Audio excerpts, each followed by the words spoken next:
이 시간에는 법인체의 정의에 대해 설명하도록 하겠습니다. 목차입니다. 세계의 고유 영역 링 경계선 지키기. 법인 인감도장은 곧 회사를 나타낸다. 주주 구성 및 이사 회의록. 주식회사 법인의 의미. 성공의 그림 나와 너에 대해서 보도록 하겠습니다. 보통 법인체 공부를 하기 위해서는 일반적으로 대학교에서 경영학을 공부합니다.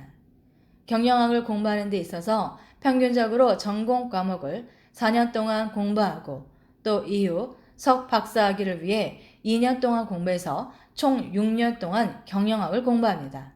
그런데 그렇게 공부를 해도 법인체가 무엇인가에 대해서 그림을 그려보라 하면 대부분 명쾌하게 그릴 수 있는 사람이 거의 없습니다. 법인체를 작은 칠판에 여백안에 그려내 보아라. 6년 동안 공부한 것을 이 속에 모두 한 번에 표현해봐라 하면 과연 몇 명이나 단순 명료하게 그림을 그려낼 수 있을까요? 하루 종일 고민해서 그림을 그린다고 해도 칠판에 빼곡하게 내용을 채우기만 하고 명쾌하게 표현을 못합니다. 일반적인 설명 방법으로는 칠판이 부족하다고 느낄 텐데 어떻게 제대로 풀어낼 수 있을까요? 많은 사람들이 법인체를 한 번에 정의할 수 있는 그림을 그리는 것을 어려워합니다. 그러나 정확히 법인체가 무엇인가를 아주 간단하게 표현할 수 있는데요. 바로 이 그림입니다. 법인체는 어떤 것인가? 바로 경영을 하는 것입니다. 경영은 무엇을 하는 것인가? 바로 이윤을 창출하는 것입니다. 이 그림을 보면 누구라도 쉽게 법인체를 이해할 수 있는데요. 이건 링입니다. 링 3개가 이렇게 합해지고 이 링의 3개가 합쳐진 중앙 부분을 핵이라고 합니다. 첫 번째 링은 사회인이 알 권리입니다. 두 번째 링은 주주가 알아야 할 권리이고 세 번째 링은 회계사가 알아야 할 권리입니다. 그리고 핵은 바로 최고 경영자를 뜻하죠. 이 링 3개가 합쳐진 것이 바로 법인체입니다. 주주가 알아야 할 권리의 링 내용은 주주밖에 모르는 부분입니다.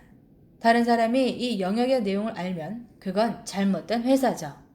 마찬가지로 사회에는 사회인이 알 권리의 링 내용만 아는 것이고 회계사 역시 회계사가 알아야 할 권리의 내용만 아는 것이죠.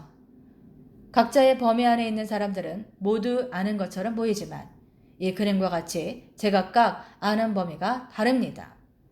각 영역 사이에 이렇게 경계선이 있는 것이 법인체입니다. 3개의 링이 모두 겹치는 부분, 그 중앙에 핵이 존재하고 이 핵은 최고 경영자의 위치입니다. 그런데 이런 법인체에 대해 공부를 제대로 못한 사람이 법인체를 운영하면 어떤 일이 벌어질까요? 주주가 자신의 영역을 벗어나 다른 영역으로 넘나들고 회계사가 자신의 영역을 벗어나 다른 사람이 알 권리의 링 속을 마음대로 넘나든다면 과연 그 회사가 정상적으로 운영이 될까요? 곧바로 엉망이 될 것입니다. 각자의 영역을 제대로 지키지 못하는 것은 회사가 아니죠. 회사라는 것은 전체적인 정의와 회사 운영에 대한 것이 무엇인가를 정확하게 알아야만 성공하는 경영을 할 수 있습니다. 경영은 사실 아무나 할 수 있습니다.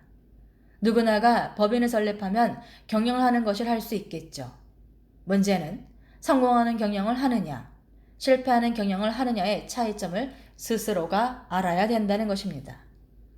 회사라는 것, 경영이라는 것을 제대로 모르면 각자 주어진 영역이 있는데도 링과 링 사이를 마음대로 넘나들 것이고 각자의 영역을 지키지 않고 회사를 운영하면 결코 성공 경영을 할 수 없습니다. 경영이라는 것은 원칙이 지배하는 것입니다. 원칙을 벗어나면 무조건 실패하게 되어 있는 것이 회사 운영의 세계죠. 성공하는 경영 중 하나가 공개하는 것인데요. 공개를 한다는 것은 어떤 공개를 말하는 것인가? 회계사가 알아야 될 권리는 회계사 앞에 100% 공개. 마찬가지로 사회인이 알아야 할 권리는 사회인 앞에 100% 공개하는 것이며 주주가 알아야 될 권리는 주주 앞에 100% 공개하는 것이 알아야 할 권리 공개 의미를 말합니다. 그리고 링의 중앙에 있는 핵은 무엇인가? 바로 최고 경영인이 알아야 될 권리입니다. 최고 경영인이 이런 각자 알 권리들을 남들한테 남발을 한다면 그건 경영자로서 자세를 잃은 것입니다. 그런 경영은 이미 그 시점에서 실패한 것이며 절대 성공할 수가 없습니다. 이 모든 링에는 경영의 경계선이 존재합니다. 경계선을 마음대로 넘나드는 것은 경계선이 얼마나 중요한지 모르기 때문입니다. 그 중요성을 아는 사람은 경계선이라는 셔터문을 내려서 각자의 영역에 속한 사람들이 남의 영역을 함부로 넘지 못하게 관리를 하는 것입니다. 모르면 그냥 넘나들어도 되는 건가 싶어 방치를 하게 되는데 그건 곧 회사가 망하는 지름길로 가는 것이죠. 경영이라는 것은 원칙에 지배하고 회사 운영에는 절대적인 원칙이 필요한 곳입니다. 그런데 원칙을 무시하면 어떻게 될까요? 1년에 법인 설립하는 수는 평균적으로 매년 40만 개 정도 된다고 하는데요. 40만 개를 100%를 보았을 때 설립 이후 얼마 안 가서 93% 정도의 회사가 폐업을 하고 세상 밖으로 사라져 버린다고 합니다. 7년 동안 살아난 회사는 고작 1% 정도밖에 되지 않는다고 하네요. 법인 설립 후에 몇 년 만에 실패하여 사라지는 93%의 회사는 어떤 부류인가? 기본적인 회사 운영 방식이 없는 사람들이 운영한 회사가 대부분입니다. 기본적인 운영 방식, 즉 원칙이 없는 사람들이 경영하는 회사가 이 험한 세상을 살아남을 수 있을까요? 절대 살아남을 수가 없습니다. 하지만 원칙을 지키는 회사는 오래도록 살아남고 성공할 수밖에 없죠. 그래서 회사라는 것은 기밀이 요하는 부서에서 종사하는 임직원들이 모두 기밀보호 유지 각서를 쓰고 근무를 합니다. 업무차 다른 영역으로 넘을 수밖에 없을 때는 최고 경영자의 승인 하에 그 일에 대한 기밀보호 유지 각서를 가지고 넘나들게 되는 것입니다. 그러나 자신의 영역 외에 다른 영역에 넘나드는 경우는 거의 존재하지 않으므로 대부분 각자의 영역 안에서 최선을 다해 회사 발전을 위해 기여하게 됩니다. 경영의 원칙을 지키지 않으면 실패하게 되어 있는데 실패하기 바라는 사람은 없습니다. 즉 각자의 맡은 영역, 링의 경계선을 지키게 하고 최고 경영자가 제대로 관리를 하는 것, 그것이 곧 성공의 첫 번째 지름길인 셈입니다. 만약 회계사가 자신의 영역을 벗어나 다른 영역에 알 권리를 침범하려고 할 때 그걸 어떤 주주가 알게 되었다고 치겠습니다. 경영의 원칙을 모르는 주주라면 영역의 경계선을 넘는 그것의 문제점에 대해 가르쳐줘야 하나 말아야 하나 고민하겠지만 경영을 아는 사람은 그 회계사를 보면 화가 날 수밖에 없을 것입니다. 각 영역에 기밀 보장이 되지 않고 경계선 없이 노출되는 순간 회사는 부서지게 되어 있기 때문입니다. 그리고 세계의 원 가운데 경영자의 영역인 핵이 있는데 누군가 이 핵의 영역까지 침범하려고 한다면 그 문제는 어떻게든 조치를 취해야 하지 않겠습니까? 무슨 일이든 모르기 때문에 당하는 것이지 알면 당하지 않습니다. 즉 아는 만큼 성공한다는 뜻입니다. 아는 만큼 성공하고 아는 만큼 돈이 됩니다. 내가 아는 만큼만 내 앞에 돈이 주어지는 것이며 내가 아는 만큼 사회적인 직위도 주어지는 것입니다. 내 앞에 큰 직위가 주어졌다고 치겠습니다. 그런데 나중에 뚜껑을 열어보니까 그 직위에 맞지 않게 모르는 것이 많은 사람으로 바로 드러나 버릴 수가 있습니다. 그런 사람에게 누가 높은 직위를 주겠습니까? 회사에서는 직위에 맞지 않는 사람이 있으면 바로 아웃시켜 버리고 맙니다. 말과 행동에서 그 사람의 모든 것이 한 번에 다 보이는 것입니다. 고용한 자의 능력을 알려면 경영자가 그보다 훨씬 많이 알아야 합니다. 알면 상대의 주기가 타당한지 그렇지 않은지가 보이기 마련이니까요. 그래서 사람은 배워야 하며 배운 만큼 성공하는 것이죠.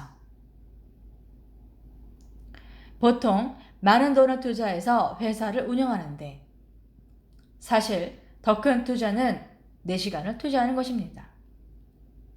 회사 운영이라는 것은 내 시간만이 아니고 내 주위에 많은 사람들이 더불어 시간 투자를 하는 곳인데 그런 사람들의 시간까지 다 망가뜨리게 하는 건 아주 어리석은 짓입니다. 심지어 그것이 어리석은 건지도 모르고 회사가 망하면 그것만큼 답답한 일이 또 어디 있겠습니까? 그래서 법인체가 무엇인지 정확히 알아야 합니다. 개인 회사는 사람이 운영하는 것이고 법인 회사는 도장이 운영합니다. 도장을 새길 이름을 무엇으로 할까? 하하 주식회사로 법인 이름을 짓고 싶다고 하면 도장에 그렇게 새긴 것인데요. 이 도장을 인감도장이라고 합니다. 이렇게 법인 회사명을 세 개인 도장을 법무사를 통해 등기소에 등기하면 인감으로서 효력이 발생되는데요. 이 도장은 이제 회사를 대신하는 도장이 되는 거죠. 이 세상에 법인체라는 것이 스스로 존재하나요? 존재하지 않습니다. 법인 도장을 새김으로써 그 법인체라는 존재를 만드는 것이죠. 이 도장을 새기면서 이름을 하하주식회사로 명하고 그 법인을 등기소에 가서 등기 등록을 합니다.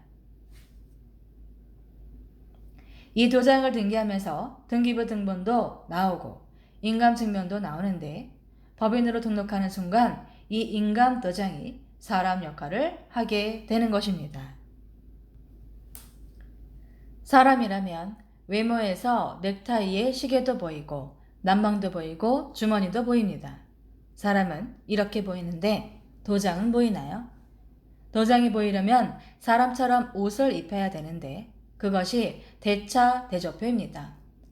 이 도장이 사람이라 치면 어떤 옷을 입고 돈은 얼마나 있고 시계는 찾는지 머리 모양은 어떤지 보고 싶을 때, 즉 그 회사를 보려고 할 때 대차 대조표를 보는 것이죠. 이 대차 대조표를 보면 그 도장, 즉 회사의 모습이 고스란히 드러나기 때문입니다. 도장 이야기로 다시 돌아가서 도장을 하하 주식회사라고 명하고 만들었다고 보겠습니다. 그럼 이 도장을 가지고 신고를 해야겠죠. 법인 회사이기 때문에 주주가 있을 것입니다. 전에는 기본 법인이 설립되려면 자본금을 5천만 원부터 시작을 했습니다. 그러나 이제는 그런 규정이 없어져서 자본금 10원부터 법인 설립을 해서 출발할 수 있게 되었는데요. 미국은 옛날부터 1달러부터 법인 설립 시작을 했는데 우리나라는 기본 법인 설립 규정으로 자본금 5천만 원부터 시작해야 한다는 것으로 계속 유지를 하다가 수년 전에 그 규정을 해제시켜서 지금은 10원부터 아무나 법인 설립할 수 있게 되었는데요. 누가 10원으로 법인 등록을 하겠습니까? 보통 최소한 100만 원 혹은 1000만 원부터 시작할 것입니다. 가령 예를 들어 자본금 100만 원으로 법인을 설립했다고 치면 100만 원은 법인을 설립하는 비용 처리로 금방 없어져 버릴 것입니다. 그러면 자본은 제로가 되어버릴 것이고 그 다음에 회사 운영에 돈이 추가로 들어가면서 마이너스 경영을 하게 되는 것이죠. 그래서 보통 초반 운영 지출비를 감안해서 자본금을 최소 몇천만 원 이상부터 시작을 하게 됩니다. 주주의 수에 대해서 이야기를 해볼까요? 전에는 최소 주주의 수가 5명 이상으로 구성되어야만 법인 설립을 인정하도록 정해져 있었는데 이제는 최소 2명 이상 주주 구성이면 됩니다. 한 명의 주주 구성을 했을 경우 법인으로 설립은 해주지만 정식 인정이 되지 않으므로 개인 회사와 똑같다고 봅니다. 그럴 것이 법인이라는 것은 주식회사이지 않습니까? 주식회사라는 것은 혼자가 아니라 여러 사람이 모인 집단을 뜻합니다. 2명 이상 말이죠. 내 개인 인감도장으로 세무서에 가서 신고를 하면 개인 사업자가 나옵니다. 하지만 법인으로 등록할 때는 최소 2명 이상의 주주가 구성되어야 하는데요. 2명의 각 인감증명서 한 통씩, 주민등록등본 한 통씩 준비해서 신고를 하는데 1명은 이사로 하고 1명은 감사로 신고합니다. 여기에서 이사는 대표 이사 겸 이사라고 보면 되는데요. 2가지 역할을 다 하는 셈입니다. 만일 3명이라면 대표 이사, 감사, 그리고 이사로 구성하면 됩니다. 그런데 만약 주주 구성을 2-3사람만 하게 되면 좋은 점이 있는데요. 이사회의록을 작성하지 않아도 된다는 것입니다. 본래 법인회사를 운영하면서 어떤 특정 사안이 발생했을 때 반드시 이사회의록을 작성하게 되어 있습니다. 예를 들어서 회사명으로 땅을 사거나 물건을 외국으로 대량 배송 혹은 반대로 물건을 국내로 들여올 때 주주가 동참하는 이사회의를 합니다. 이사 및 감사가 몇 명 참석했는지 인원을 쓰고 안건으로 상장된 회사에 대해서 주주들의 동의를 받은 후에 회사명으로 큰 일을 진행하는 것입니다. 주주의 구성원이 4명 이상이면 반드시 이사회의록을 작성해서 보관해야 합니다. 그런데 주주 구성원이 2-3명이라면 이사회의록을 쓰지 않아도 된다는 뜻이니 얼마나 편한가요? 비록 이사회의록을 쓰지는 않지만 내부에선 경영자의 영역인 핵에서는 계속 차곡차곡 모든 진행되는 일들에 대한 기록이 만들어지고 있습니다. 이사회의록을 작성할 때도 역시 좋은 점이 있습니다. 어떤 일을 진행하다가 문제가 터지거나 사건이 되었을 때 전혀 문제로 삼지 않는다는 것입니다. 이사회의록을 작성해서 정식적으로 진행된 일에 대해서는 법적으로 문제를 삼지 않도록 되어 있기 때문입니다. 그런데 4명 이상의 주주 구성원의 회사인데도 이사회의록을 쓰지 않고 어떤 일을 진행했는데 문제가 발생되었다면 그것은 문제가 될 수 없었던 일도 문제가 되어버립니다. 어떤 일이 아무 일 없이 조용히 진행되면 상관없겠지만 사건이 진행될 때는 문제가 되는 것이죠. 그래서 4명 이상의 주주 구성원이 있을 때는 반드시 이사회의록을 써야 합니다. 어떤 회사가 자본금 1,000만 원으로 설립되었을 때를 예를 들어 보겠습니다. 법인 설립하는데 여러 가지 지출 비용으로 150만 원이 들었고 기타 운영 비용 1,000만 원이 들었다고 계산해 보겠습니다. 제품을 구매하는데 2억 2천만 원 정도 비용이 지출되었다고 예시하고 그 다음에 사무집기류를 사는데 5천만 원 정도 비용 지출했다고 하면 합계 2억 8,150만 원이 지출 비용으로 사용되었습니다. 그럼 표면적으로 보았을 때 자본금이 1,000만 원짜리 법인이었으니 마이너스 계산이 되어서 2억 7천만 원 정도가 적자를 보는 회사로 보입니다. 그러나 자본금 1,000만 원짜리 법인이라도 이 금액을 증자할 수 있습니다. 이 금액만큼 증자해버리면 마이너스였던 것이 제로가 됩니다. 그런데 법인회사가 아닌 개인회사라면 이렇게 마이너스 경영이 되었을 때 어떻게 될까요? 개인회사는 자본금을 제외한 2억 7천만 원 정도가 모두 빚으로 남습니다. 그러나 법인회사는 이 마이너스 된 2억 7천만 원의 금액도 자산으로 봅니다. 즉 빚도 자산인 셈이죠. 개인회사는 이 마이너스 된 금액이 계속 빚으로 남아서 끝까지 갚아야 하지만 법인회사는 그렇지 않습니다. 어떤 법인회사가 자본금 3억 원으로 설립을 했는데 이후 지출 비용으로 제품 생산, 영업 및 홍보 비용, 인건비, 건물 임대비 등 97억 원이 사용되었다고 하겠습니다. 그럼 총 합이 100억 원입니다. 자본금을 제외한 나머지 금액을 적자로 볼 수 있겠지만 회사 운영에 들어간 비용까지 합친 100억 원만큼 주식으로 환산해서 증자해버리면 이건 빚이 아닌 회사의 자산으로 보는 것입니다. 사업을 할 때 개인 사업자보다 주식회사로 사업을 하는 것이 더 좋은 셈이므로 법인을 설립하는 것입니다. 어떤 회사가 빚이 너무 많아서 도산되었다면 이는 회사를 포기했기 때문입니다. 법인회사는 포기하면 망합니다. 그러나 포기하지 않으면 망하지 않는 것이 법인 회사입니다. 개인 회사라면 같은 상황에서 어떻게 될까요? 그 회사의 대표 사업자가 평생 죽을 때까지 그 빚을 모두 갚아야 되겠죠. 하지만 법인 회사가 사업을 포기할 때는 특별한 것이 없습니다. 그냥 100억을 손에 본 것이고 더 이상 지탱하기 힘들어 도산한 것, 즉 스스로 포기한 것뿐입니다. 법인 회사가 도산하면 그 회사의 법인 인감 도장만 없어지는 것이지 그 안에서 일하던 대표이사에게 빚이 생기지는 않습니다. 그러니까 회사가 빚을 진 것이고 사람이 빚진 것이 아니라는 뜻입니다. 그 법인 회사가 빚을 진 것으로 남을 뿐이고 폐업을 하면 그냥 회사의 이름이 빚과 함께 사라질 뿐입니다. 그러니까 법인은 포기하지 않으면 망하지 않기 때문에 개인 회사보다 법인 회사를 설립하는 것이 더 좋다라는 뜻입니다. 6년에서 8년 동안 열심히 경영을 공부했어도 본인이 성공한 사람은 거의 없다고 합니다. 왜 그럴까요? 바로 성공의 답과 실패의 원인을 찾지 못해서 그렇다고 하는데요. 그럼 성공할 수 있는 답은 무엇일까요? 간단하게도 성공할 수 있는 길의 답은 2개뿐입니다. 성공하는 사업가들은 이 2가지를 잘합니다.